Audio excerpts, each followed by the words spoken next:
What would you do if the person you trusted most in the world, the one who promised to love you until death do you part, turned out to be the architect of your own living nightmare? Picture this. You're living what you think is a happy marriage, making plans for the future, when suddenly your entire world goes black. You wake up imprisoned, told that your spouse is dead, that your family has moved on, that nobody wants you back. For 10 years you live with that crushing reality, believing that the love of your life has found happiness without you. But what if everything you were told was a lie?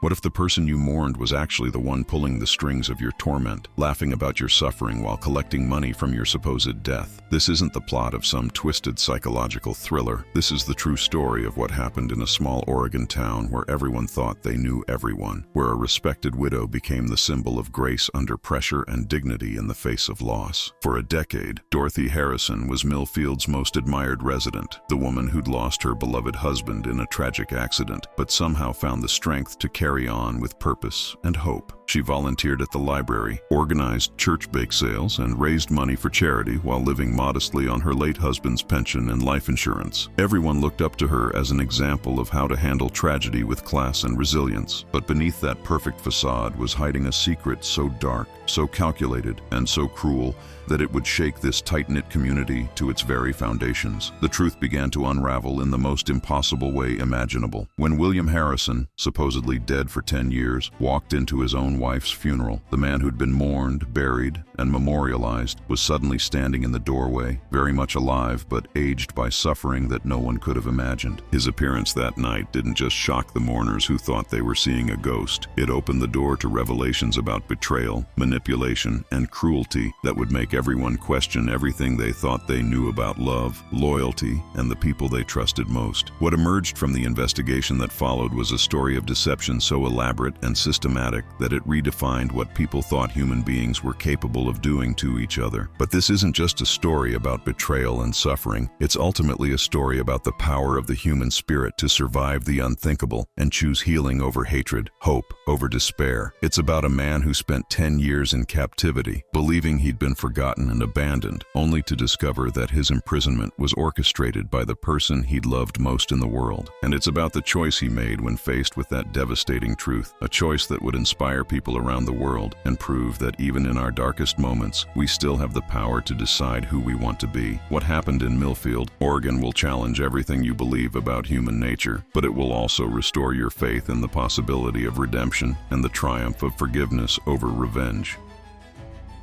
You know how some stories start with everything looking picture perfect on the surface? Well, that's exactly how Dorothy Harrison's life appeared to anyone who'd drive through the quiet streets of Millfield, Oregon. This wasn't one of those bustling cities where people mind their own business. No, sir. This was the kind of place where everyone knew everyone, and Mrs. Harrison had earned herself quite the reputation over the past decade. She was the town's most respected widow, the woman who'd lost her beloved husband Bill in that terrible car accident back in 2014. Folks would tip their hats when they saw her at the grocery store, always offering to help carry her bags or asking if she needed anything fixed around the house. Dorothy had this way about her, graceful, dignified, never complaining about her loss. She'd simply smile that gentle smile and say, "Bill wouldn't want me moping around, would he?" It was the kind of response that made people admire her strength even more. The neighbors often commented how she was handling widowhood better than most. But here's the thing about perfect facades. They're usually hiding something that ain't so perfect underneath. Sometimes the most beautiful stories are the ones that need the most careful construction. And Dorothy Harrison had become a master architect of her own narrative. People loved her story because it gave them hope that love could survive even death itself. Little did they know they were admiring a masterpiece of deception. The foundation of everything they believed was about to crack wide open. Dorothy's daily routine was clockwork precision, the kind that would make a Swiss watchmaker jealous. Every morning at 7 sharp, she'd water the rose garden that Bill had planted years ago, talking softly to the flowers like they were old friends. "Good morning, my beauties," she'd whisper. "Bill always said you were the prettiest roses in all of Oregon." The mailman, Charlie Rodriguez, had been delivering to the Harrison house for 15 years, and he'd often catch her having these little conversations with the garden. It seemed sweet, endearing even. A widow keeping her husband's memory alive through the things he loved most. After tending to the roses, Dorothy would sweep the front porch, arrange the porch furniture just so, and head inside to prepare her breakfast. The house itself was a testament to her dedication to Bill's memory, or so everyone thought. Not a single thing had been moved from where he'd left it, she'd tell visitors with a wistful smile. His reading glasses still sat on the kitchen table. His favorite coffee mug remained in the same spot on the counter. His work boots stood by the back door as if he'd just stepped out for a moment. The whole setup was so perfectly preserved that it felt like a museum exhibit. But museums, as we all know, are designed to tell a very specific story, and sometimes that story isn't quite the whole truth. The Harrison children, Jessica and David,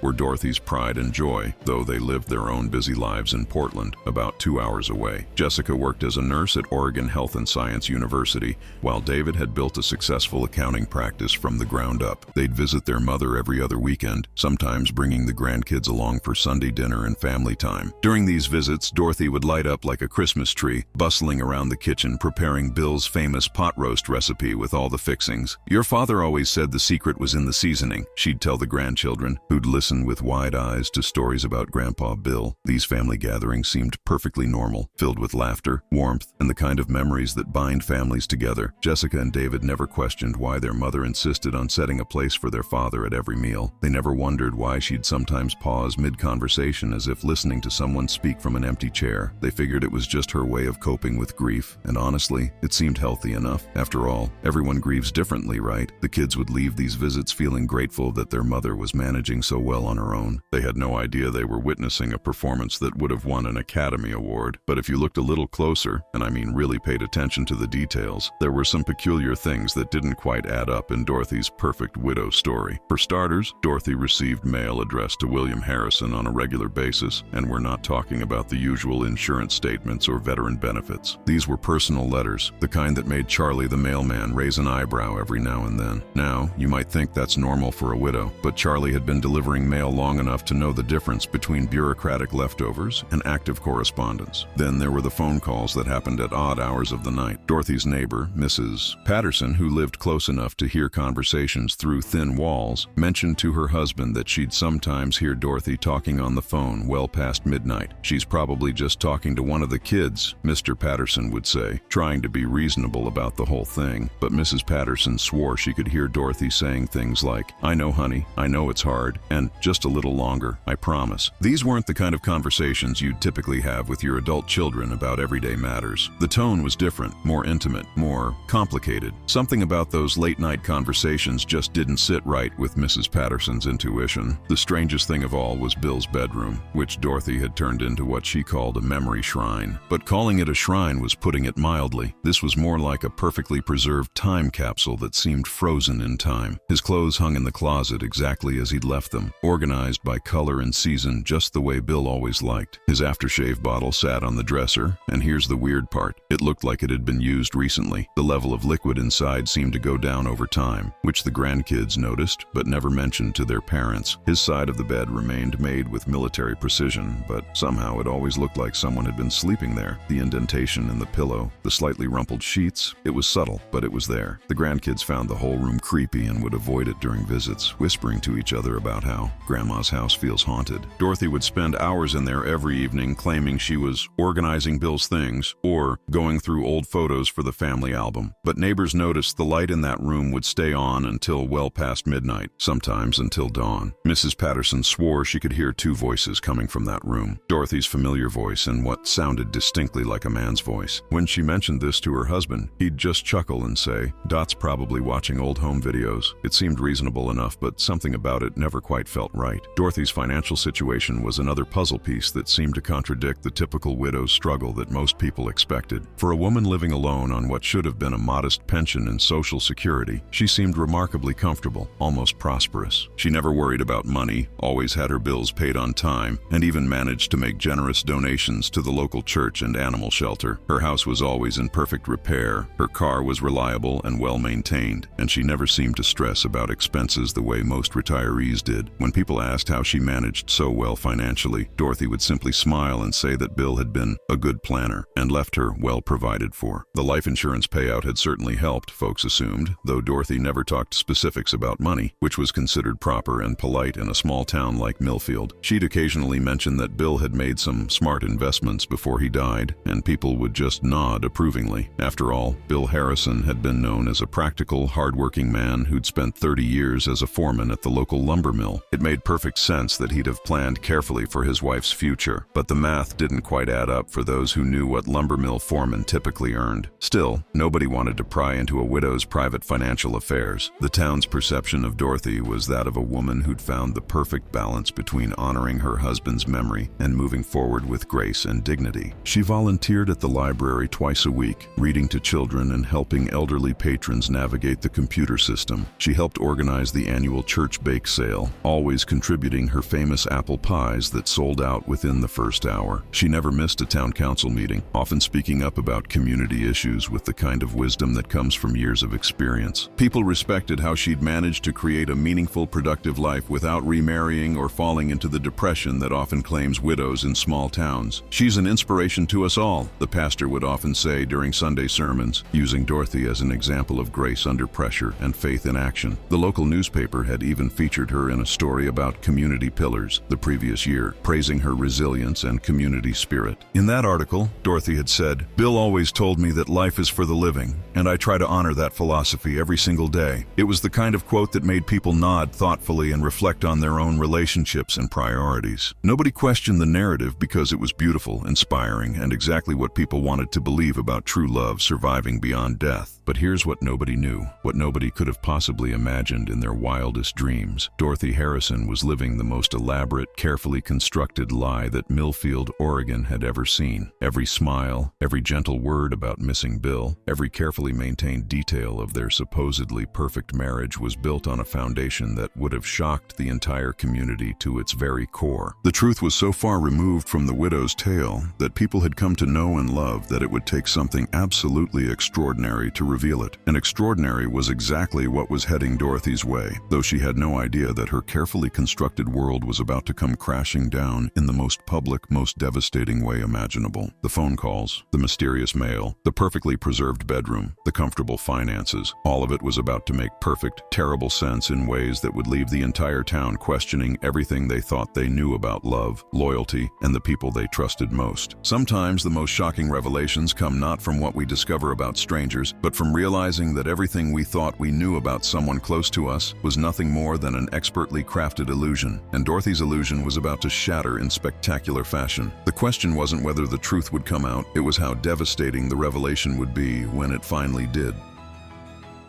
When Dorothy Harrison's heart gave out on that cold Tuesday morning in March, the entire town of Millfield felt like they'd lost a piece of their collective soul. She'd been found by her neighbor, Mrs. Patterson, who'd come over to borrow some sugar and noticed Dorothy hadn't picked up her morning newspaper, something that woman never, ever forgot to do. The paramedics said it was quick, probably painless, the kind of sudden cardiac event that takes people in their sleep or just as they're starting their day. Jessica and David rushed down from Portland, their faces etched with the kind of grief that comes from losing the last parent, the final connection to their childhood and family history. The funeral arrangements fell into place with the efficiency that small towns are known for. Everyone wanted to help. Everyone had a story to share about Dorothy's kindness and grace. Patterson's funeral home, run by the same family for 3 generations, handled everything with their usual dignity and care. Old Mr. Patterson himself, who'd buried half the town over his 40-year career, personally oversaw every detail because Dorothy had been such a pillar of the community. The viewing was scheduled for Thursday evening, with the funeral service to follow on Friday morning at St. Mary's Episcopal Church. It was going to be a beautiful send-off for a woman who'd touched so many lives. Nobody expected anything unusual to happen. After all, what could possibly go wrong at the funeral of Millfield's most beloved widow? But sometimes life has a way of throwing curveballs that nobody sees coming, not even in their wildest nightmares. The stage was set for something that would shake this small town to its very foundations. Thursday evening arrived with that crisp Oregon air that makes everything feel clean and solemn, perfect weather for saying goodbye to someone special. Patterson's funeral home was packed beyond capacity, with people spilling out onto the sidewalk and sharing memories in hushed, respectful tones. Dorothy lay in her casket, looking peaceful and dignified, wearing the blue dress she'd worn to her grandson's graduation just 2 years earlier. The flower arrangements were stunning, roses from her own garden, lilies from the church altar, and dozens of bouquets from friends and neighbors who wanted to honor her memory. Jessica and David stood near the casket, greeting the steady stream of visitors who came to pay their respects and share stories about their mother's impact on their lives. The atmosphere was exactly what you'd expect, sad but celebratory, honoring a life well lived and a woman who'd made a difference in her community. Old friends from the library shared stories about Dorothy's patience with difficult patrons. Church members talked about her legendary apple pies, and neighbors recalled her kindness during their own times of trouble. Mr. Patterson moved through the crowd with practiced grace, ensuring everyone felt welcome and comfortable during this difficult time. The evening was proceeding exactly as planned, a fitting tribute to a woman who'd organized her entire life around helping others and maintaining perfect order. But around 8:30, just as the formal viewing was winding down and people were beginning to say their final goodbyes, something happened that would be talked about in Millfield for generations to come. The front door of the funeral home opened one more time, and the person who walked through it changed everything anyone thought they knew about Dorothy Harrison and her perfect widow's life. The man who appeared in the doorway looked like he'd stepped out of a time machine, aged and weathered but unmistakably, impossibly familiar to everyone in that room. He was wearing simple clothes, faded jeans, a flannel shirt, and work boots that had seen better days, but his face was the face that had stared back from family photos in the Harrison house for the past 10 years. William Bill Harrison, supposedly dead since 2014, stood in the entrance of his own wife's funeral looking like a ghost made flesh. The silence that fell over the room was deafening, the kind of absolute quiet that happens when the human brain simply cannot process what the eyes are seeing. People literally froze mid-conversation, their mouths hanging open, their minds struggling to make sense of an impossibility. Mrs. Patterson, who'd been talking to the pastor about Dorothy's volunteer work, let out a small gasp and grabbed the nearest chair for support. Charlie, the mailman, who'd been sharing a story about Dorothy's daily garden routine, felt his knees go weak and had to sit down immediately. The younger people in the room, who'd never known Bill personally, looked around in confusion, trying to understand why everyone else looked like they'd seen a ghost. Because in a very real sense, that's exactly what they were seeing. A man who was supposed to be 6 feet under, standing in the doorway of his wife's funeral, like he'd just come home from a long day at work. The impossible had just walked into Patterson's funeral home, and nobody had the slightest idea how to react to it. Time seemed suspended, reality seemed negotiable, and everything everyone thought they knew about life and death suddenly felt very, very uncertain. Jessica Harrison Miller was the first to react, and her reaction was as dramatic as the moment deserved. She took one look at the man in the doorway, let out a scream that could have shattered glass, and collapsed to the floor in a dead faint. Her husband, Tom, rushed to her side, frantically calling her name while shooting confused glances at the stranger who'd somehow caused his wife to lose consciousness. David Harrison stood frozen like a statue, his face cycling through emotions faster than a slot machine. Confusion, recognition, disbelief, and something that might have been hope or terror. It was impossible to tell which. His mouth moved like he was trying to speak, but no sound came out, as if his vocal cords had simply forgotten how to work. The other mourners began to murmur and whisper, creating a low buzz of confusion that filled the suddenly electric air of the funeral home. "Is that?" someone whispered. "It can't be," another voice replied. "But he looks exactly like..." The whispers grew louder as people tried to make sense of what they were seeing, their voices creating a symphony of disbelief and growing excitement. Mr. Patterson, who'd been in the funeral business long enough to think he'd seen everything, found himself completely at a loss for words or protocol. There's no chapter in the funeral director's handbook that covers what to do when the supposedly dead husband shows up at his wife's viewing. His professional composure, built over decades of handling grief and crisis, crumbled in the face of something that simply shouldn't have been possible. The man in the doorway hadn't moved or spoken yet, but his mere presence had turned a solemn funeral viewing into something that felt more like a supernatural thriller. Bill Harrison, and there was no doubt in anyone's mind that's who this was, despite the impossibility of it all, finally took a step into the room, his weathered face showing a mixture of grief and something that looked almost like relief. His hair was grayer than anyone remembered, his face more lined and weathered, but those were definitely the same blue eyes that had looked out from wedding photos and family portraits for decades. He moved slowly, carefully, like a man who wasn't quite sure of his welcome or his right to be there. The crowd parted before him like the Red Sea, people stepping back instinctively to create a path toward the casket where his wife lay in eternal rest. You could hear a pin drop as he made his way across the room, his work boots making soft sounds on the funeral home's carpeted floor. Every step seemed to confirm what everyone's eyes were telling them, but their minds refused to accept. William Harrison, dead for 10 years, was somehow, impossibly, walking among them again. As he approached the casket, people held their breath, waiting to see what would happen when the dead man reached his dead wife. Would she sit up? Would he disappear? Would the whole scene reveal itself to be be some kind of elaborate hallucination brought on by collective grief. The tension in the room was thick enough to cut with a knife, and everyone present knew they were witnessing something that would change their understanding of reality forever. This wasn't just a surprise or a shock. This was a fundamental challenge to everything they thought they knew about life, death, and the nature of truth itself. When Bill finally reached Dorothy's casket, he stood there for a long moment, looking down at the woman who'd been his wife for over 30 years. His face was a map of emotions, grief, certainly, but also something that looked almost like guilt or regret. The people closest to the casket could see tears forming in his eyes, and when he finally spoke, his voice was barely above a whisper, but somehow carried to every corner of the silent room. "I'm sorry, Dot," he said, his voice rough with emotion and what sounded like years of disuse. "I'm so sorry I couldn't get here sooner." The words hung in the air like a prayer or a confession, loaded with meaning that nobody in the room could fully understand. He reached out with a trembling hand and gently touched the edge of the casket, his fingers tracing the polished wood like he was trying to convince himself this was real. "I wanted to say goodbye properly," he continued, his voice growing stronger but still filled with a pain that seemed to go deeper than simple grief. "I wanted to tell you. I wanted you to know." But whatever he wanted her to know remained unspoken as his voice broke completely, and he stood there crying over the casket of the wife he'd supposedly predeceased by a decade. The sight of this weathered man weeping over Dorothy's body was simultaneously heartbreaking and deeply unsettling. Here was a love story that had supposedly ended 10 years ago, but the man standing before them was very much alive and very much in pain. The questions that filled everyone's minds were almost too overwhelming to contemplate. Where had he been? How was he alive? And why was he only appearing now at Dorothy's funeral? David Harrison finally found his voice, though it came out as barely more than a croak. "Dad." The single word carried the weight of 10 years of grief, confusion, and desperate hope. "Dad, is that really you?" Bill turned toward his son, and the smile that crossed his weathered face was like sunshine breaking through storm clouds. "Hello, son," he said, and those two simple words confirmed what everyone's eyes had been telling them, but their minds had refused to accept. This was really William Harrison, back from the dead, or at least back from wherever he'd been for the past decade. David took a tentative step forward, then another. Then suddenly he was rushing toward his father with the kind of desperate need that only a child who's lost a parent can understand. The embrace between father and son was fierce and emotional, both men crying openly as 10 years of separation and grief poured out of them in great heaving sobs. Jessica, who'd been revived by her husband and was now sitting in a nearby chair, looking pale and shaken, watched this reunion with wide eyes that seemed to be struggling to process what they were seeing. "This isn't possible," she kept whispering to her husband. "This can't be happening. People don't just come back from the dead." But the evidence was right there in front of her. Her father, supposedly killed in a car accident in 2014, was holding her brother and crying tears that were very real and very much alive. The funeral home had become the setting for a miracle or a mystery, and nobody present could tell which it was. All they knew was that their understanding of the Harrison family story had just been turned completely upside down. The crowd in the funeral home began to buzz with excited whispers and urgent questions as the reality of the situation started to sink in. Cell phones appeared as people began calling friends and family members who weren't present, trying to share news of the impossible thing they were witnessing. "You're not going to believe this," became the most common phrase in the room as people struggled to find words for something that defied explanation. Mr. Patterson, finally recovering some of his professional composure, approached Bill with the careful manner of someone dealing with a situation far outside his normal experience. "Mr. Harrison," he said quietly, "I think we need to talk. There are procedures when someone who's been declared dead appears to be, well, not dead." Bill nodded, understanding that his sudden reappearance was going to create complications far beyond the emotional impact on his family. "I know this is confusing for everyone," he said,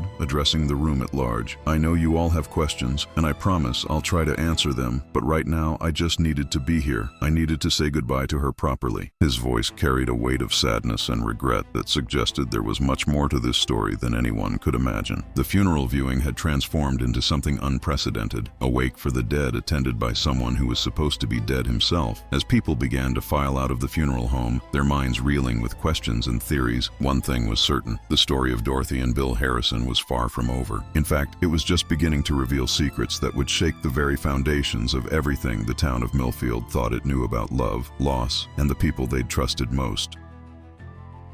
The days following Bill Harrison's miraculous appearance at his wife's funeral turned Millfield, Oregon into something resembling a three-ring circus crossed with a detective novel. News vans from Portland and even Seattle started showing up, their satellite dishes sprouting like mechanical flowers in the small town's quiet streets. Reporters with perfectly styled hair and expensive suits knocked on doors, trying to get interviews with anyone who'd known the Harrison family or witnessed the impossible scene at Patterson's funeral home. The local diner became ground zero for speculation and theory swapping, with coffee growing cold as people debated whether they'd witnessed a miracle, a hoax, or something even stranger. Social media exploded with grainy cell phone videos from the funeral home, shared and reshared until the story reached viral status with hashtags like John Back from the Dead and Millfield Miracle trending nationwide. But while the outside world treated it like entertainment, the people who actually knew Bill and Dorothy were struggling with questions that kept them awake at night. How does a man survive a fatal car accident that left wreckage so mangled that dental records were needed for identification? Where had he been for 10 years, and why was he only surfacing now? The official story they'd all believed for a decade was crumbling like a house of cards, and nobody knew what truth might be hiding underneath. Jessica and David found themselves at the center of a media storm they never asked for, fielding calls from news outlets, documentary filmmakers, and even a few Hollywood producers who smelled a blockbuster story. But more than the media attention, they were dealing with the emotional whiplash of having their father back from the dead while simultaneously losing their mother. It was the kind of situation that would challenge anyone's grip on reality. Bill Harrison, for his part, seemed almost as overwhelmed by the attention as everyone else, but he was clearly determined to tell his story, no matter how unbelievable it might sound. He'd been staying at the local motel since the funeral, partly because his old house felt too strange without Dorothy, and partly because he needed time to figure out how to explain 10 years of absence to his children and the community that had mourned him. When he finally sat down with Detective Sarah Chen from the Oregon State Police, his story was so bizarre that she had to ask him to repeat it twice just to make sure she'd heard correctly. According to Bill, he'd never died in that car accident back in 2014. Instead, he'd been rescued from the wreckage by a man named Vincent Carter, who'd happened to be driving by just after the crash occurred. But here's where the story took a turn that nobody saw coming. Vincent hadn't taken Bill to a hospital or called for help. Instead, he'd taken the injured man to a remote cabin deep in the Cascade Mountains, claiming that Bill's injuries were too severe for him to survive a trip to the hospital. For reasons that Bill was still struggling to understand, Vincent had kept him prisoner in that cabin for the entire 10 years, telling him that Dorothy believed he was dead and had moved on with her life. "He said she didn't want me back," Bill told Detective Chen, his voice breaking with the pain of that supposed rejection. "He showed me newspaper clippings about my funeral, told me Dorothy had started dating other men. He convinced me that coming back would only hurt her more." It was a story that sounded like something out of a psychological thriller, but Bill's obvious pain and confusion made it hard to dismiss as fiction. The more Bill shared about his decade in captivity, the more disturbing his story became, and the more questions it raised about Vincent Carter's true motives. According to Bill, Vincent wasn't just some good Samaritan who'd made a terrible decision. He seemed to know intimate details about Bill and Dorothy's marriage, their finances, even their personal habits and routines. "He knew things," Bill explained to Detective Chen, his hands shaking as he recalled the memories. "Things that only someone very close to our family could have known. He knew about Dorothy's fear of thunderstorms, about the way she always made coffee exactly 4 minutes before I woke up, about the fight we'd had the week before the accident." Vincent had used this knowledge to create elaborate lies about Dorothy's life without Bill, painting a picture of a woman who'd quickly moved on and found happiness with someone else. He'd even shown Bill what appeared to be photographs of Dorothy with another man, though Bill now suspected these might have been doctored or staged. The psychological manipulation had been sophisticated and cruel, designed to keep Bill from even wanting to return to his old life. Vincent had told him that Dorothy had received a substantial life insurance payout and was living comfortably, that she'd told people she was relieved to be free of their troubled marriage. "He made me believe that she was better off without me," Bill said, tears streaming down his weathered face. "He made me believe that coming back would destroy her happiness." For 10 years, Bill had lived in that remote cabin, doing odd jobs around the property and slowly losing hope that he'd ever see his family again. He'd been allowed to listen to the radio and occasionally watch television, but Vincent had carefully controlled his access to information about the outside world. The isolation and psychological manipulation had taken their toll, leaving Bill confused about what was real and what was Vincent's elaborate fiction. Detective Chen's investigation into Vincent Carter revealed a web of connections that made Bill's story even more disturbing and raised serious questions about Dorothy's role in the entire situation. Vincent Carter wasn't just some random stranger who'd happened upon the accident scene. scene. He was a man with a history, and that history intersected with the Harrison family in ways that nobody had expected. Public records showed that Vincent had been employed as a maintenance worker at the lumber mill, where Bill had worked for 30 years, though their shifts had never overlapped directly. More importantly, phone records from Dorothy's house showed regular calls to a number registered to Vincent Carter, calls that had been going on for months before Bill's supposed death and had continued right up until Dorothy's own death just days earlier. When Detective Chen confronted Bill with this information, his face went white with shock and something that looked like the beginning of a terrible understanding. "She knew," he whispered, the words barely audible. "Dorothy knew where I was." The revelation hit him like a physical blow, and he had to sit down as the full implications began to sink in. The woman he'd loved and mourned for 10 years, the woman whose memory had sustained him through a decade of captivity, had known exactly where he was and had chosen to leave him there. But the evidence suggested something even more sinister than abandonment. It suggested active collaboration. Bank records showed that Dorothy had been receiving monthly deposits from an account linked to Vincent Carter, deposits that had helped maintain her comfortable lifestyle as Millfield's beloved widow. The perfect marriage that everyone had admired, the tragic love story that had inspired the entire community, was beginning to look like something much darker and more complex. As Detective Chen dug deeper into the financial records, a pattern emerged that painted Dorothy Harrison in a completely different light than the grieving widow everyone thought they knew. The life insurance payout from Bill's supposed death had been substantial, $500,000, but that was just the beginning of Dorothy's financial windfall. She'd also received payments from Bill's pension, Social Security survivor benefits, and a settlement from the trucking company whose driver had supposedly caused the fatal accident. All told, Dorothy had collected nearly $750,000 as a result of her husband's death, money that had allowed her to live comfortably while maintaining the facade of a modest widow living on limited means. But the monthly payments from Vincent Carter suggested that the arrangement was ongoing, that Dorothy was paying for something, or someone, on a regular basis. When investigators finally tracked down the remote cabin where Bill had been held, they found evidence that supported his story, but also raised even more disturbing questions. The cabin was well stocked with food, medical supplies, and basic amenities, suggesting that someone had been planning for a long-term stay. There were also books, magazines, and other materials that seemed designed to keep a prisoner occupied and psychologically controlled. Most damning of all, they found a collection of letters in Dorothy's handwriting, letters that revealed the true nature of her relationship with Vincent Carter and her knowledge of Bill's situation. The letters painted a picture of a woman who wasn't just aware of her husband's captivity, but was actively participating in maintaining it. "Keep him comfortable," one letter read, "but make sure he understands that his old life is over." Another letter discussed the insurance money and how it should be used to ensure our future together. The woman that Millfield had mourned as a devoted widow was beginning to look like something much more sinister. The discovery of Dorothy's letters sent shockwaves through the investigation and completely changed how everyone involved understood the Harrison family story. These weren't the writings of a grieving widow or even an innocent victim. They were the calculated communications of someone actively participating in an elaborate fraud. The letters revealed that Dorothy and Vincent had been having an affair for at least 2 years before Bill's supposed death, and that they'd carefully planned the entire scheme to eliminate Bill from their lives while collecting the substantial financial benefits of his death. But the plan had a flaw that neither of them had anticipated: Vincent's growing psychological attachment to his prisoner and his reluctance to take the final step of actually killing Bill. Instead, he'd convinced Dorothy that keeping Bill alive but isolated was safer than murder, since a missing body might eventually raise questions. The letters showed Dorothy's growing frustration with this arrangement, especially as the years passed and the risk of discovery increased. "This can't go on forever," she'd written in one of the later letters. "People are starting to ask questions about why I never visit his grave, why I never talk about the accident details. We need to find a permanent solution." The permanent solution they'd been discussing was chillingly clear from the context. They'd been planning to finally kill Bill and dispose of his body in a way that would never be discovered. The only thing that had prevented this final act was Dorothy's sudden death from a heart attack, which had left Vincent panicked and uncertain about how to proceed. In a twisted way, Dorothy's death had saved Bill's life, because Vincent had finally allowed him to leave the cabin and return to civilization. But the truth about Dorothy's betrayal was almost more devastating to Bill than the 10 years of captivity had been. Jessica and David Harrison found themselves in the impossible position of learning that their beloved mother had been living a lie that was so elaborate and cruel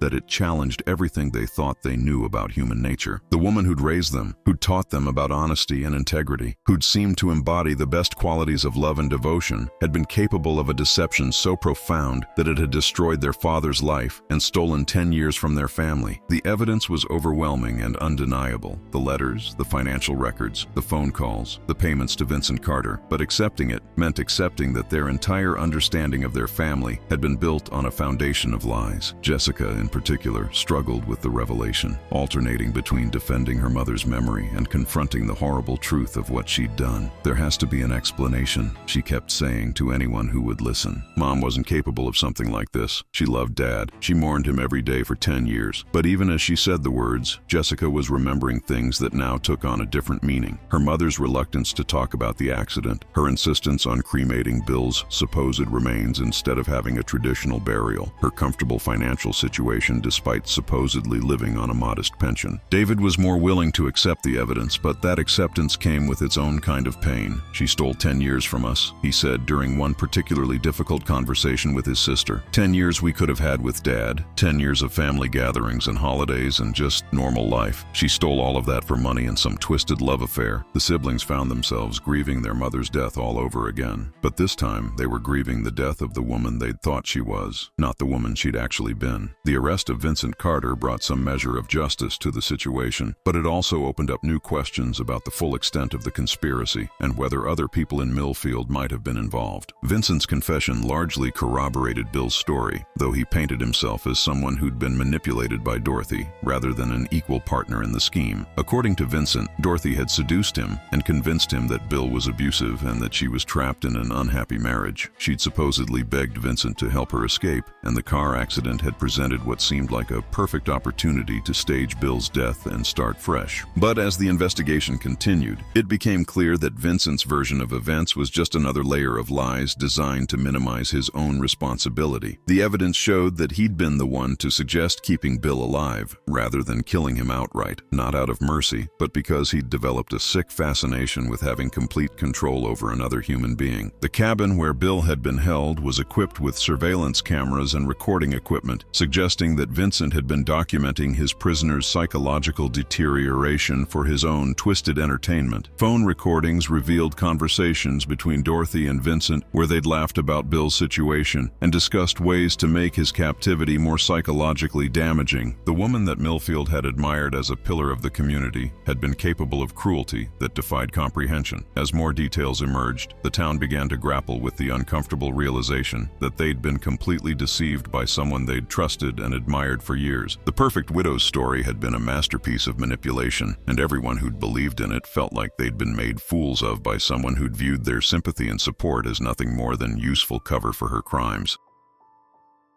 The full scope of Dorothy and Vincent's betrayal hit Bill Harrison like a freight train when Detective Chen finally laid out all the evidence in front of him during what would become the most devastating conversation of his life. Sitting in that sterile interview room at the Oregon State Police headquarters, Bill had to confront a truth so brutal that it made his 10 years of captivity seem almost merciful by comparison. The woman he'd loved for over 30 years, the woman whose memory had been his only comfort during the darkest moments of his imprisonment, had not only orchestrated his disappearance, but had actively worked to make his suffering as complete as possible. The letters Detective Chen showed him weren't just evidence of Dorothy's affair with Vincent Carter. They were a window into a mind that was capable of cruelty beyond anything Bill had ever imagined. "Make sure he knows I've moved on," one letter read in Dorothy's familiar handwriting. "Let him see the insurance check. I want him to understand that his death was the best thing that ever happened to me." Reading those words, written in the hand that had once penned love letters and grocery lists, Bill felt something break inside him that he wasn't sure could ever be repaired. This wasn't just betrayal. This was psychological torture designed by someone who knew exactly how to cause him the maximum amount of pain. The woman who'd promised to love him in sickness and in health, for better or for worse, had spent 15 years planning his destruction while smiling at him across the breakfast table every morning. Detective Chen watched Bill's face as he processed each new revelation, and she'd seen a lot of people confront terrible truths in her career, but she'd never seen anyone have to absorb this level of personal devastation. The man sitting sitting across from her wasn't just learning about his wife's infidelity. He was discovering that his entire marriage, perhaps his entire adult life, had been built on a foundation of lies so elaborate that they challenged his understanding of human nature itself. The financial records painted an even more damning picture of Dorothy's calculated betrayal, revealing a level of premeditation that made her actions seem less like crimes of passion and more like a carefully executed business plan. The affair with Vincent Carter had begun at least 2 years before Bill's supposed death, but the financial planning had started even earlier than that. Dorothy had been quietly researching life insurance policies, accident settlements, and survivor benefits for months before she and Vincent put their plan into action. She'd even consulted with a lawyer about what would happen to Bill's pension and Social Security if he died in a workplace accident versus a car crash, choosing the scenario that would provide the maximum financial benefit. The $500,000 life insurance policy that Bill thought was meant to protect Dorothy in case something happened to him had actually been increased just 6 months before the staged accident, with Dorothy forging his signature on the paperwork. She'd also taken out additional policies through Bill's work that he'd never known about, policies that would pay out double in case of accidental death. All told, Dorothy had positioned herself to collect nearly $750,000 from Bill's death, money that she'd planned to use to start a new life with Vincent Carter. But perhaps the most chilling aspect of the financial evidence was how methodically Dorothy had planned to cover her tracks. She'd researched how long insurance companies typically investigate suspicious claims, how to establish a pattern of normal behavior that wouldn't raise red flags, and even how to create a believable grieving widow persona that would deflect suspicion. The woman who'd seemed so natural in her grief, so genuine in her sorrow, had actually been following a carefully rehearsed script designed to fool everyone around her. Every tear she'd shed at Bill's funeral had been calculated. Every expression of loss had been performed for an audience that never suspected they were watching an Academy Award-worthy performance. Vincent Carter's confession revealed the true depths of Dorothy's manipulation and showed that she'd been the driving force behind every aspect of their criminal conspiracy. According to Vincent, Dorothy had approached him first, not the other way around, and she'd spent months grooming him for the role he would play in her husband's disappearance. She'd started by complaining about Bill, painting him as an abusive husband who made her life miserable and prevented her from being happy. She'd shown Vincent fake bruises that she'd created with makeup, told him stories about Bill's supposed violence that were complete fabrications, and gradually convinced him that helping her escape was not just justified, but morally necessary. She made me believe I was rescuing her, Vincent told investigators, his voice filled with the confusion of someone who'd been expertly manipulated. She said Bill had threatened to kill her if she ever tried to leave, that he'd hidden money so she couldn't survive on her own, that he'd turn their children against her if she filed for divorce. Dorothy had even shown Vincent fake diary entries that she'd written to support her claims of abuse, entries that detailed supposed incidents of violence and control that had never actually happened. The psychological manipulation had been so sophisticated that Vincent had genuinely believed he was helping an abused woman escape from a dangerous situation. But as the investigation continued, it became clear that Dorothy's manipulation of Vincent went far beyond just convincing him to help her. She'd also been planning to eventually eliminate him as well, once his usefulness had ended. Phone records showed that Dorothy had been researching Vincent's background, looking for ways to discredit him or even frame him for Bill's supposed murder if the need ever arose. The woman who'd convinced Vincent that she loved him had actually been planning his destruction from the very beginning. She'd viewed both men in her life not as human beings deserving of love and respect, but as tools to be used and discarded when they were no longer useful to her plans. The staged car accident that had supposedly killed Bill Harrison was revealed to be a masterpiece of criminal planning that had required months of preparation and an intimate knowledge of local emergency response procedures. Dorothy and Vincent had chosen the location carefully, a remote stretch of highway where accidents were common and emergency response times were slow. They'd studied the route that Bill took to work every morning, timing their plan to coincide with a period when traffic would be minimal and witnesses would be unlikely. The actual execution of the plan had been brutally simple. Vincent had forced Bill's car off the road using his own vehicle, then quickly moved Bill's unconscious body to a hidden location, while setting fire to the car to destroy any evidence that might contradict their story. But the most chilling aspect of the plan was how they'd prepared for the aftermath. Dorothy had spent weeks establishing an alibi for the morning of the accident, making sure she was seen by multiple witnesses at times that would make it impossible for her to have been involved. She'd even called Bill's work to report that he was running late, creating a paper trail that would support the timeline they'd constructed. The burned-out wreckage of Bill's car had been so thoroughly destroyed that investigators had to rely on dental records to identify the supposed victim, dental records that Dorothy had somehow managed to substitute with those of a homeless homeless man who died in Portland several weeks earlier. The level of planning and preparation required for such a deception was staggering, and it showed that Dorothy had been thinking about eliminating her husband for much longer than anyone had realized. This wasn't a crime of passion or a spur-of-the-moment decision. This was a carefully orchestrated murder plot that had taken months to plan and execute. The only reason it hadn't resulted in Bill's actual death was Vincent's last-minute decision to keep him alive, a decision that Dorothy had initially opposed but eventually agreed to when Vincent convinced her that a living prisoner was safer than a dead body that might eventually be discovered. The psychological torture that Bill had endured during his 10 years of captivity was revealed to be far more systematic and cruel than anyone had initially understood, with Dorothy playing an active role in designing his mental suffering. The cabin where Bill had been held wasn't just a prison. It was a carefully constructed psychological laboratory where Vincent, under Dorothy's guidance, had conducted a decade-long experiment in breaking a human being's spirit. The books and magazines that Bill had been allowed to read were carefully selected to reinforce the narrative that Dorothy had moved on and was happier without him. The radio and television programs he was permitted to hear were edited to include fake news reports about Dorothy's supposed new relationships and her public statements about being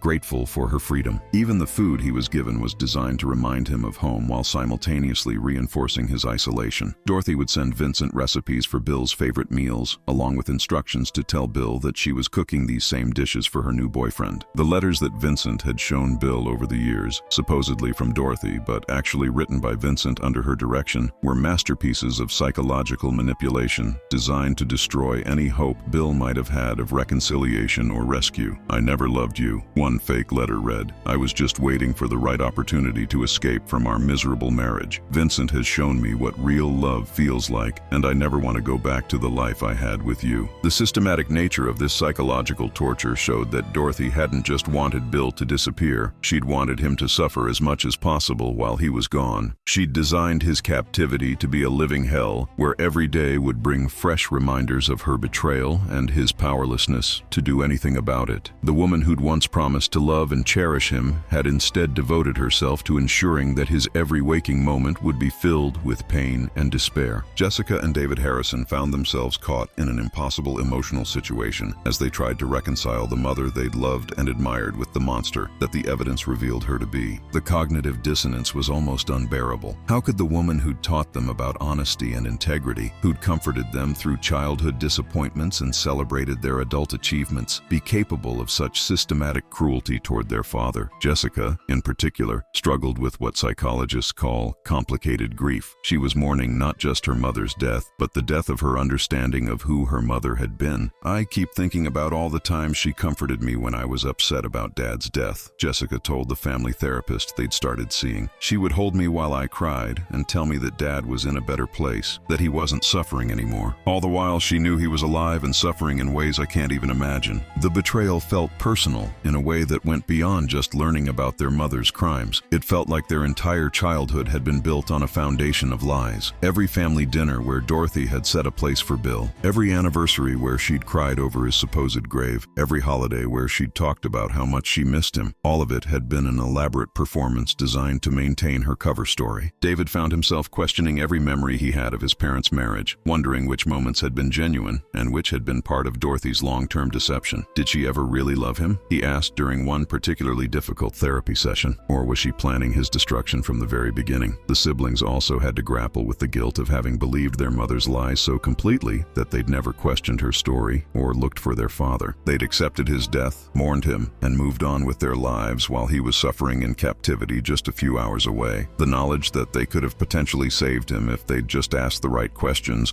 or investigated the inconsistencies in their mother's story was almost too much to bear. The community of Millfield was forced to confront the uncomfortable reality that they'd been completely deceived by someone they'd trusted and admired for years, and the revelation shattered their faith in their ability to judge character and recognize deception. Dorothy Harrison had been more than just a respected member of the community. She'd been a symbol of grace under pressure, a role model for how to handle tragedy with dignity and strength. People had looked up to her, sought her advice, and used her as an example when counseling others who were dealing with loss. The discovery that her entire persona had been an elaborate fraud made everyone question their own judgment and wonder what other deceptions might be hiding behind the facades of people they trusted. The local pastor, who'd held Dorothy up as an example of faith and resilience in dozens of sermons, found himself having to address his congregation's crisis of faith. "How do we trust anyone?" one parishioner asked during a particularly difficult church meeting. "If someone like Dorothy could fool us all so completely." The betrayal felt personal to everyone who'd known her, and it created an atmosphere of suspicion and doubt that would take years to heal. People began to question everything they thought they knew about the Harrison family, wondering if there had been signs they'd missed or red flags they'd ignored. The comfortable certainty that had characterized life in Millfield was replaced by an uncomfortable awareness that appearances could be deceiving and that evil could hide behind the most innocent-seeming facades. The town's faith in its own ability to recognize and nurture good people had been shaken to its core, and the healing process would require not just time, but a fundamental rebuilding of trust and community bonds. The Perfect Widow's story had become a cautionary tale about the dangers of assuming that we really know the people around us, and the painful lesson that sometimes the most dangerous predators are the ones who seem the most harmless and trustworthy. The legal implications of Dorothy's crimes were staggering, and even though she was beyond the reach of earthly justice, her actions had created a web of legal complications that would take years to untangle. The insurance companies that had paid out on Bill's supposed death were demanding full restitution, not just of the original payouts, but of 10 years of interest and penalties. The Social Security Administration was seeking to recover the survivor benefits that Dorothy had fraudulently collected, and the trucking company that had paid the accident settlement was filing lawsuits to recover their money as well. All told, Dorothy's estate owed nearly $2 million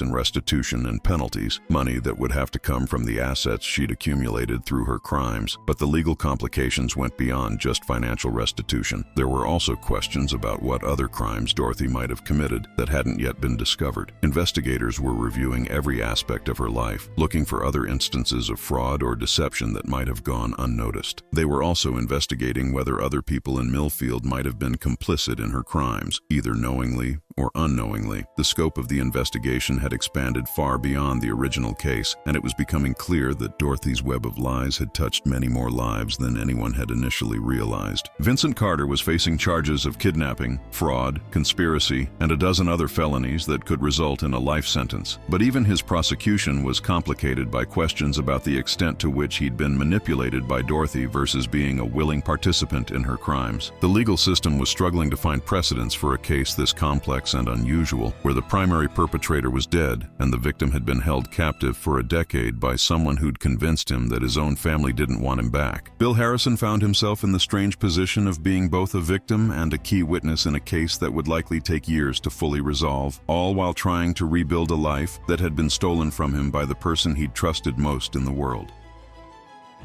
The revelation of Dorothy Harrison's elaborate deception sent shockwaves through Millfield that went far beyond just the immediate family, creating fractures in the community that would take years to heal and forcing everyone to question their most basic assumptions about human nature. The town that had once prided itself on being a close-knit community where everyone looked out for each other suddenly felt like a place where no one could be trusted, where the most respected citizens might be hiding the darkest secrets. People who had donated money to help Dorothy through her supposed financial struggles felt like they'd been personally robbed by someone who'd been laughing at their generosity behind their backs. The church congregation that had supported her through her grief discovered that their prayers and casseroles had been feeding a lie so elaborate that it made them question whether they'd ever really known anyone in their community. Mrs. Patterson, who'd been Dorothy's closest neighbor and confidant for over a decade, found herself unable to sleep at night as she replayed every conversation they'd ever had, looking for clues she might have missed or signs that Dorothy had been manipulating her. "She used to cry on my shoulder about missing Bill," Mrs. Patterson told anyone who would listen, her voice filled with a mixture of anger and bewilderment. "She would ask me to pray for his soul, tell me how much she missed his laugh and his terrible jokes. All the while, she knew exactly where he was and what he was going through." The betrayal felt personal to everyone who'd known Dorothy, but it also felt like a violation of the social contract that held their community together. If someone like Dorothy Harrison could fool them all so completely, then how could they trust anyone? The comfortable certainty that had characterized life in Millfield was replaced by an uncomfortable awareness that they'd been living in a carefully constructed illusion, and that realization changed everything about how they related to each other and understood their own community. Jessica Harrison Miller found herself in the impossible position of defending her mother's memory while simultaneously confronting evidence of her unthinkable crimes, creating an internal conflict that threatened to tear her apart emotionally and psychologically. As a nurse, Jessica was trained to look for evidence and make make decisions based on facts, but as a daughter, she was desperate to find some explanation that would allow her to preserve some piece of the mother she'd loved and admired. She spent hours going through Dorothy's personal belongings, looking for diary entries or letters that might provide some context for her actions, some evidence that she'd been coerced or manipulated into participating in Bill's disappearance. There has to be more to the story, Jessica kept telling her husband Tom, even as the evidence mounted against Dorothy. Mom wasn't capable of this kind of cruelty. She taught me about compassion and forgiveness. She volunteered at the Children's Hospital, for God's sake. People like that don't just decide to torture their husbands for 10 years. But every new piece of evidence made it harder to maintain that belief, and Jessica found herself caught between her loyalty to her mother's memory and her love for her father, who'd suffered so terribly. She began seeing a therapist who specialized in family trauma, but even professional help couldn't ease the cognitive dissonance of trying to reconcile two completely contradictory versions of the same person. The mother who'd comforted her through breakups and celebrated her nursing school graduation was the same woman who'd designed a decade of psychological torture for the man Jessica had mourned as dead. The therapist explained that people are capable of compartmentalizing their behavior in ways that allow them to be loving in some relationships while being cruel in others, but that intellectual understanding didn't make the emotional reality any easier to bear. Jessica's grief became complicated by guilt. Guilt for having believed her mother's lies so completely, guilt for not questioning inconsistencies that now seemed obvious, and guilt for still loving the woman who'd caused her father so much pain. David Harrison took a completely different approach to processing the revelations about his mother, choosing to focus his anger on seeking justice and ensuring that everyone who'd been complicit in his father's suffering would be held accountable. Unlike his sister, David found it easier to accept that their mother had been capable of extraordinary evil, perhaps because he'd always been more skeptical of emotional appeals and more focused on logical analysis. "The evidence is overwhelming," he told Jessica during one of their increasingly difficult conversations. "We can't keep making excuses for her just because we don't want to believe it. Dad lost 10 years of his life because of her selfishness and cruelty, and we lost 10 years with him. She stole that time from all of us, and I'm not going to pretend that's forgivable just because she's dead." David threw himself into working with investigators and prosecutors, providing them with family photos, documents, and memories that might help build the case against Vincent Carter and uncover any other accomplices who might have been involved. He also took on the responsibility of managing the legal and financial fallout from Dorothy's crimes, working with lawyers to protect what remained of the family's assets and ensure that the insurance companies and government agencies seeking restitution wouldn't leave Bill completely destitute. The work gave David a sense of purpose and control in a situation where he'd felt powerless, but it also isolated him from his sister and created tension in their relationship that hadn't existed before. Jessica accused him of being too quick to condemn their mother's memory, while David accused her of being in denial about the reality of what Dorothy had done. The siblings who'd supported each other through their supposed orphanhood found themselves on opposite sides of a divide that seemed impossible to bridge. Their different coping mechanisms, Jessica's need to find some redeeming explanation, and David's need to seek justice, put them in conflict at the very time when they most needed each other's support. The legal proceedings against Vincent Carter became a media circus that turned Millfield into a destination for true crime enthusiasts, documentary filmmakers, and journalists looking for the next big story to capture the public's imagination. The case had everything that modern audiences craved: a decade-long deception, a supposedly dead man returning from the grave, a respected community member revealed as a master manipulator, and a love triangle that had resulted in kidnapping and fraud on an almost unimaginable scale. Court TV covered the proceedings gavel to gavel, while Netflix announced plans for a limited series about the case before Vincent had even been convicted. The attention was overwhelming for a small town that had never dealt with anything more exciting than the occasional drunk driving arrest or domestic dispute. Reporters camped out at the local diner, interviewing anyone who'd known the Harrison family and offering money for exclusive stories or photographs. The courthouse had to install metal detectors and hire additional security to handle the crowds of spectators who wanted to witness the proceedings firsthand. Bill Harrison, who'd spent 10 years in isolation and was still struggling to readjust to normal social interaction, found himself thrust into the spotlight as the star witness in a case that had captured national attention. The media portrayed him as either a tragic hero who'd survived unimaginable suffering or a naive victim who'd somehow failed to escape from his captivity, and neither narrative felt accurate to Bill himself. He'd agreed to testify because he wanted Vincent to be held accountable for his crimes, but the circus atmosphere of the trial made him feel like he was being victimized all over again, this time by a legal system and media machine that seemed more interested interested in entertainment than justice. The prosecutors warned him that Vincent's defense team would try to paint Dorothy as the mastermind and Vincent as another victim of her manipulation, which meant that Bill would have to relive the most painful details of his captivity in front of a courtroom full of strangers and television cameras. Vincent Carter's trial revealed even more disturbing details about the psychological torture that Bill had endured, but it also exposed the extent to which Dorothy had manipulated everyone around her, including Vincent himself. The defense team's strategy was to portray Vincent as a victim of Dorothy's manipulation, arguing that she'd used her skills as a master manipulator to convince him that he was helping an abused woman escape from a dangerous situation. They presented evidence of Dorothy's elaborate lies about Bill's supposed violence, including fake diary entries and staged photographs that she'd used to convince Vincent that her husband was a threat to her safety. The defense argued that Dorothy had been the true mastermind of the conspiracy, using Vincent's genuine feelings for her to manipulate him into participating in crimes that he never would have committed on his own. But the prosecution countered with evidence that Vincent had been an eager participant who'd enjoyed the power and control that came with holding another human being captive. They presented recordings of phone conversations between Dorothy and Vincent where both of them had laughed about Bill's suffering and discussed ways to make his psychological torture more effective. The recordings revealed a relationship between two people who'd bonded over their shared cruelty, not a case of one person manipulating an innocent victim. Perhaps most damning was evidence that Vincent had continued to hold Bill captive even after Dorothy's death, when he could have simply released him without any risk of exposure. The prosecution argued that Vincent had developed his own psychological attachment to the power he held over Bill, and that he'd been planning to keep him prisoner indefinitely, regardless of what Dorothy wanted. The trial became a battle between two narratives, one that portrayed Vincent as another victim of Dorothy's manipulation, and another that portrayed him as an equal partner in a conspiracy that had caused unimaginable suffering. The jury would have to decide which version of events was more credible, and their decision would determine whether Vincent spent the rest of his life in prison or received a more lenient sentence based on his supposed victimization by Dorothy. The insurance companies and government agencies seeking restitution from Dorothy's estate created a legal nightmare that threatened to leave Bill Harrison financially devastated even as he tried to rebuild his life after 10 years of captivity. The life insurance companies that had paid out on Bill's supposed death were demanding not just the return of the original payouts, but 10 years of interest and penalties that brought the total amount owed to over $1 million. The Social Security Administration was seeking to recover the survivor benefits that Dorothy had fraudulently collected, while the trucking company that had paid the accident settlement was filing its own lawsuit for restitution. The state of Oregon was also seeking to recover the costs of the investigation and prosecution, arguing that Dorothy's crimes had cost taxpayers hundreds of thousands of dollars in police work, court time, and administrative expenses. All of these claims were being made against Dorothy's estate, which consisted primarily of the house where she'd lived and the money she'd accumulated through her fraudulent activities. But since Dorothy was dead and couldn't be prosecuted, the legal system was struggling to figure out how to handle a case where the primary perpetrator was beyond the reach of justice. The lawyers representing the various claimants argued that Dorothy's estate should be liquidated to pay restitution to all the parties she'd defrauded,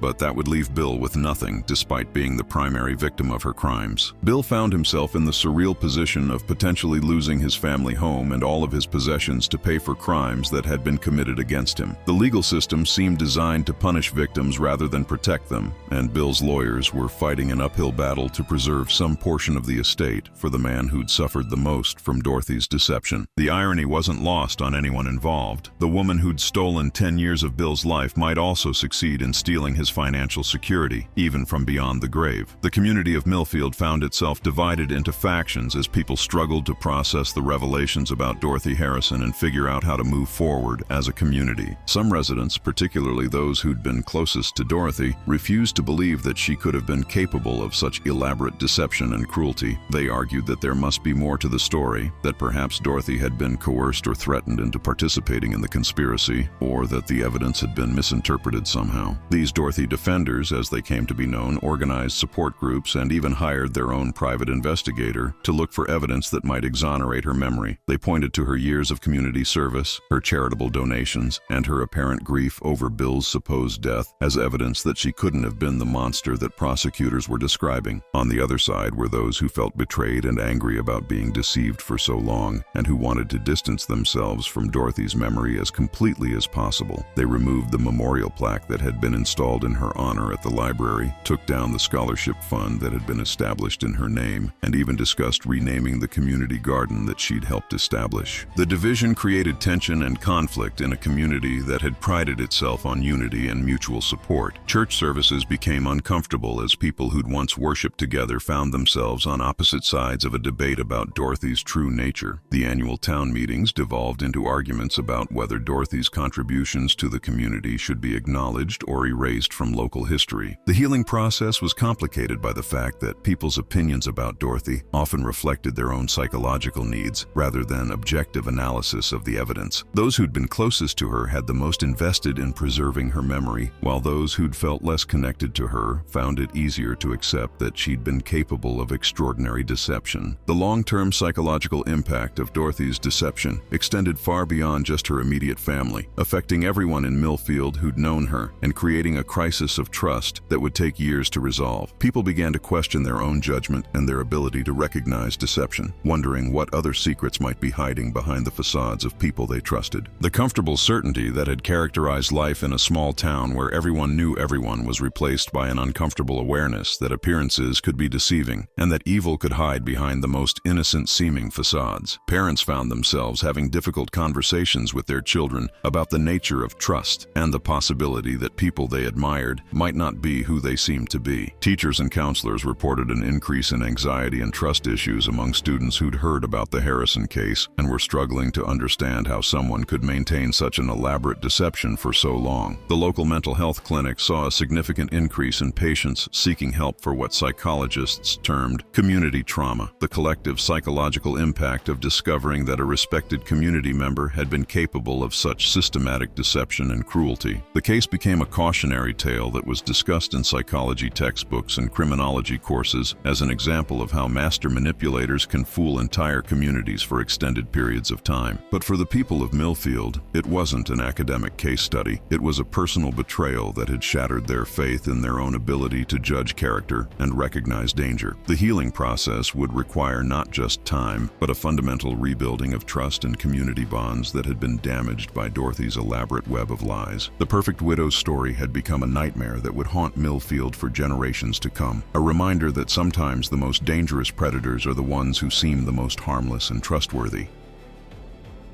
After months of legal battles, media circuses, and painful revelations that had torn apart everything he thought he knew about his life, Bill Harrison made a decision that shocked everyone who'd been following his story. He chose forgiveness over revenge, healing over hatred, and hope over despair. The decision didn't come easily or quickly. It was the result of countless hours of therapy, soul-searching, and conversations with counselors who specialized in helping victims of long-term psychological abuse rebuild their lives. Bill had spent sleepless nights wrestling with anger that felt like it might consume him, rage that burned so hot it scared him with its intensity, and a desire for revenge that seemed to grow stronger with each new revelation about Dorothy's cruelty. But somewhere in the depths of his pain, he began to realize that holding on to that anger was just another form of prison, another way for Dorothy to continue controlling his life even from beyond the grave. "I spent 10 years as her prisoner," he told his therapist during one particularly breakthrough session. "I'm not going to spend the rest of my life as a prisoner of my own anger." The decision to forgive wasn't about excusing Dorothy's actions or minimizing the harm she'd caused. It was about reclaiming his own power and choosing the kind of man he wanted to be moving forward. He'd seen what hatred and cruelty could do to a person by watching Dorothy destroy herself and everyone around her with her selfishness and manipulation. He didn't want to become like her, didn't want to let her poison turn him into someone he wouldn't recognize or respect. The choice to forgive was really a choice to heal, to move forward, and to build something positive from the ashes of his destroyed life. It was perhaps the most courageous decision he'd ever made, and it would set the tone for everything that came after. The man who'd survived 10 years of captivity was about to show the world what true strength really looked like. The press conference where Bill announced his decision to forgive Dorothy publicly was one of the most emotionally powerful moments in Millfield's history, and it marked the beginning of the community's own healing process. Standing behind a podium in the same community center where Dorothy had once organized charity drives and bake sales. Bill faced a room full of reporters, cameras, and community members who'd come to hear what he had to say about the woman who'd caused him so much pain. His hands shook slightly as he read from prepared remarks, but his voice was steady and clear as he spoke words that would be replayed on news broadcasts around the world. "I want everyone to understand that forgiveness doesn't mean forgetting," he said, looking directly into the cameras. "It doesn't mean that what Dorothy did was acceptable or that there shouldn't be consequences for actions like hers. But hatred is a poison that destroys the person who carries it, and I refuse to let Dorothy's cruelty turn me into someone I'm not." He talked about the 10 years he'd lost, the pain he'd endured, and the betrayal that had cut deeper than any physical wound could have. But he also talked about the choice he was making to focus on the future rather than the past, to build something positive rather than dwelling on the negative. "Dorothy took 10 years of my life," he said, his voice growing stronger with each word. "I'm not going to let her take the rest of it by turning me into someone consumed by anger and hatred." The room was completely silent as he spoke, and many of the people present, including some of the hardened journalists who'd covered dozens of similar stories, found themselves wiping away tears. When he finished speaking, the applause was thunderous and sustained, a community's way of showing their respect for a man who'd chosen the harder path of healing over the easier path of revenge. The press conference became a viral sensation, shared millions of times on social media as an example of the power of forgiveness and the resilience of the human spirit. Bill's decision to donate the money recovered from the insurance settlements to local charities was the next step in his journey toward healing, and it sent a powerful message about his commitment to turning his tragedy into something positive for his community. The legal battles over Dorothy's estate had eventually been resolved in a way that allowed Bill to recover a significant portion of the money that had been fraudulently obtained through his supposed death. Rather than keeping the money for himself, which everyone would have understood and supported, Bill chose to establish a foundation that would support victims of domestic abuse, psychological manipulation, and other forms of family violence. "This money was obtained through lies and cruelty," he explained to the foundation's board of directors. "I want it to be used to help people who are suffering the way I suffered, people who need support and resources to escape from situations where they're being controlled and manipulated." The William Harrison Foundation for Family Justice became one of the most well-funded and effective victim advocacy organizations in Oregon, providing counseling services, legal assistance, and safe housing for people trying to escape abusive relationships. Bill also donated money to the Millfield Public Library in Dorothy's memory, not to honor her, but to acknowledge that even people who do terrible things can sometimes contribute positively to their communities. The donation came with a plaque that read, "In memory of the complexity of human nature, and in hope that we can all choose to be better than our worst impulses." It was a nuanced and thoughtful way to handle the complicated legacy of someone who'd been both a community volunteer and a criminal mastermind. The donations weren't just about the money, they were about Bill's commitment to ensuring that his suffering would serve some positive purpose, that the pain Dorothy had caused wouldn't be wasted but would instead be transformed into help for others who needed it. The foundation became Bill's way of taking back control of his narrative and ensuring that his story would ultimately be one of healing and hope, rather than just victimization and tragedy. Jessica and David Harrison found their way back to each other through family therapy and a shared commitment to honoring both their father's resilience and their mother's complex legacy in a way that acknowledged the full truth of their family's story. The process wasn't easy. There were heated arguments, tearful confrontations, and moments when it seemed like their relationship might be permanently damaged by their different ways of processing their mother's crimes. Jessica's need to find some redeeming explanation for Dorothy's actions clashed with David's determination to hold her fully accountable, creating tension that threatened to divide them when they most needed each other's support. But their therapist helped them understand that they were both grieving. Jessica was grieving the loss of the mother she'd thought she knew, while David was grieving the loss of his faith in his own judgment and his family's integrity. Both reactions were normal and healthy responses to an abnormal and devastating situation. Gradually, they began to find common ground in their shared love for their father and their determination to support him as he rebuilt his life. They also found healing in working together on the foundation that Bill had established, using their different skills and perspectives to help other families who were dealing with manipulation and abuse. Jessica's background in healthcare made her particularly effective at developing support programs for victims of psychological abuse, while David's business skills helped ensure that the foundation was well managed and financially sustainable. Working together on something positive gave them a way to channel their grief and anger into something constructive, and it helped them rebuild their relationship on a foundation of shared purpose rather than shared trauma. They also made peace with their mother's memory in their own ways. Jessica chose to remember the good times while acknowledging the terrible things Dorothy had done, while David chose to focus on learning from the experience experience and ensuring that other families wouldn't suffer the way theirs had. Both approaches were valid, and both siblings learned to respect each other's different ways of coping with their complicated grief. The community of Millfield slowly began to heal from the trauma of Dorothy's deception, but the process required honest conversations about trust, judgment, and the nature of evil that many people found difficult and uncomfortable. The town meetings that had once focused on mundane issues like snow removal and park maintenance became forums for deeper discussions about how communities can protect themselves from manipulation and deception. People shared their own experiences with being deceived or manipulated, creating a space where residents could process their feelings about the Harrison case and learn from each other's perspectives. The local churches organized support groups for people who were struggling with trust issues and feelings of betrayal,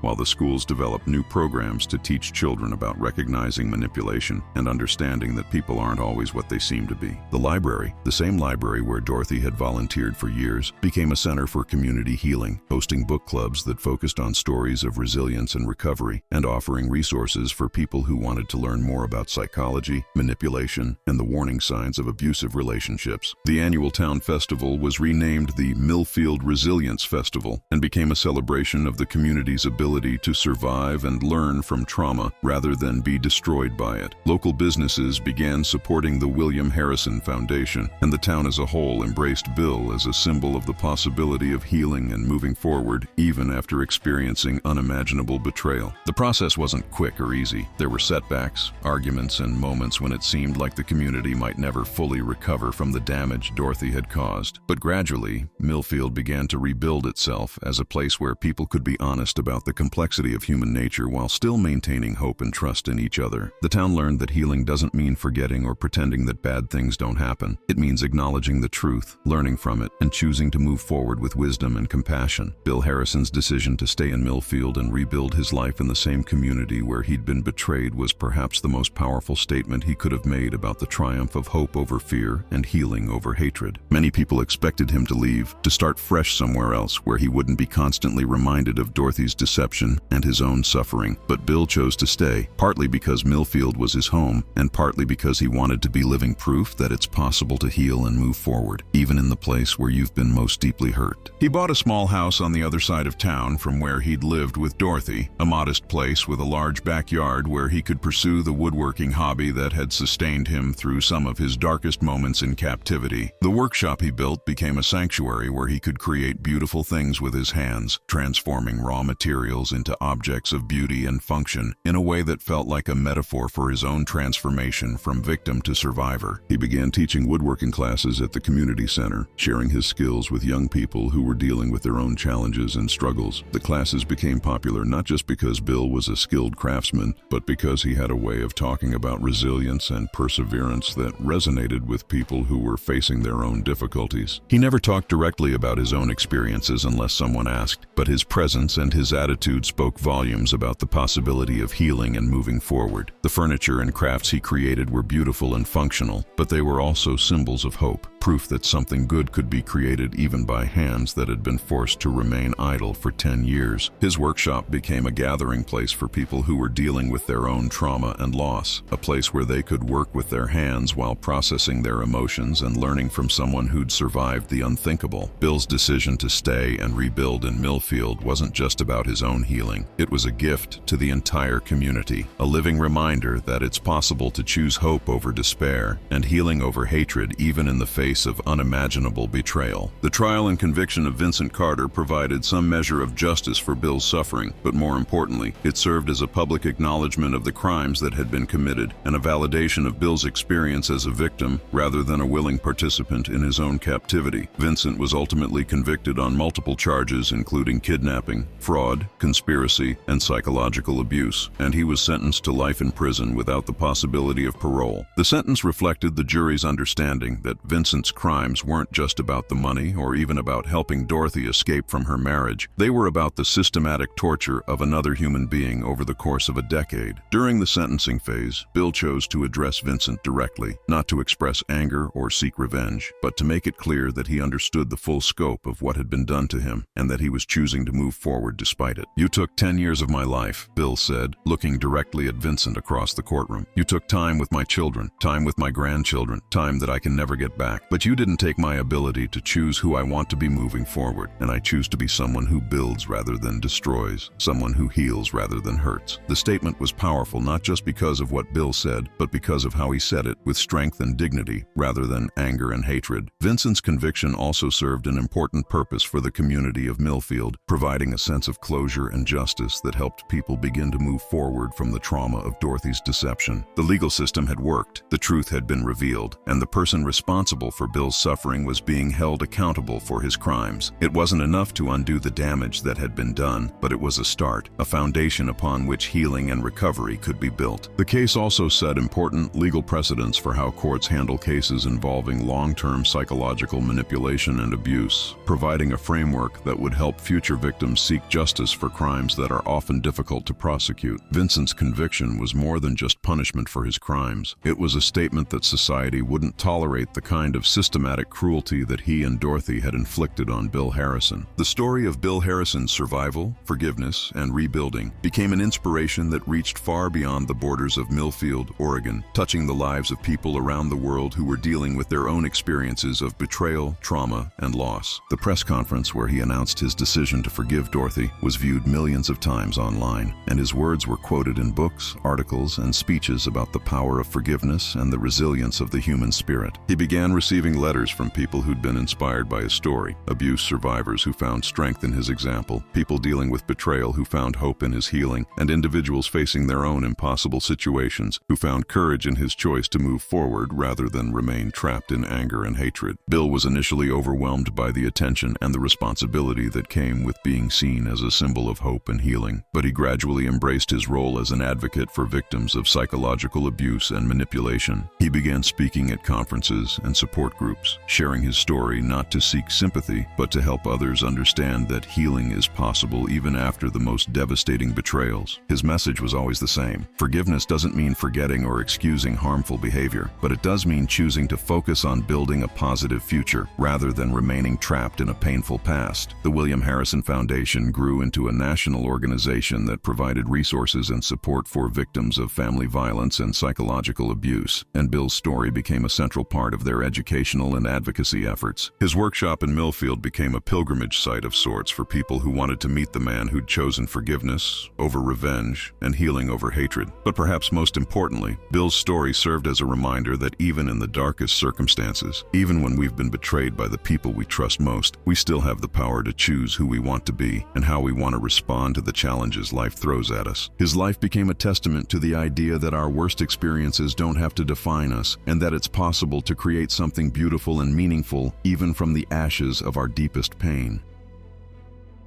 The story of Bill Harrison's decade-long captivity and his choice to forgive the unforgivable reminds us that even in our darkest moments, we still have the power to choose who we want to become. Dorothy's elaborate deception wasn't just a crime against her husband. It was an assault on the very foundations of trust that hold communities and families together. Yet from that betrayal emerged something unexpected, a testament to the resilience of the human spirit and the transformative power of forgiveness. Bill could have chosen hatred, revenge, and bitterness, and no one would have blamed him. Instead, he chose to build something positive from his pain, turning his suffering into a source of hope and healing for others who'd experienced similar betrayals. What makes this story so powerful isn't just the shocking nature of Dorothy's crimes, but the way Bill responded to them. His decision to forgive wasn't about excusing her actions or pretending they didn't matter. It was about refusing to let her cruelty define the rest of his life. By choosing forgiveness over revenge and healing over hatred, Bill reclaimed his power and showed the world what true strength looks like. His story became a beacon of hope for abuse survivors everywhere, proof that it's possible to emerge from even the most devastating betrayals with dignity and grace intact. The community of Millfield learned painful but important lessons about the complexity of human nature and the danger of assuming we truly know the people around us. Dorothy's deception forced them to confront uncomfortable truths about trust, judgment, and the masks that people wear to hide their true intentions. But rather than becoming a community paralyzed by suspicion and fear, fear, Millfield chose to grow stronger and wiser from the experience. They learned that healing doesn't mean forgetting or pretending that evil doesn't exist. It means acknowledging the truth, learning from it, and choosing to move forward with both wisdom and compassion. Perhaps the most important lesson from Bill Harrison's story is that our worst experiences don't have to define us. We can't always control what happens to us, but we can always control how we respond to it. Bill spent 10 years as a prisoner of Dorothy's cruelty, but he refused to spend the rest of his life as a prisoner of his own anger. His choice to forgive and rebuild wasn't easy. It was the hardest thing he'd ever done, but it was also the most powerful thing he could have done, both for himself and for everyone whose lives his story would eventually touch. This story shows us that truth always finds a way to surface, no matter how carefully it's buried, and that justice, though sometimes delayed, will ultimately prevail. If this tale of betrayal, survival, and redemption resonated with you, if it made you think about the power of forgiveness and the resilience of the human spirit, then share this video with someone who needs to hear this message. Sometimes the right story reaches us at exactly the moment we need it most. Don't forget to subscribe to our channel for more incredible true stories that will challenge your perspective and restore your faith in humanity. And if this story moved you, hit that like button to help us share these powerful messages with even more people who need to hear them.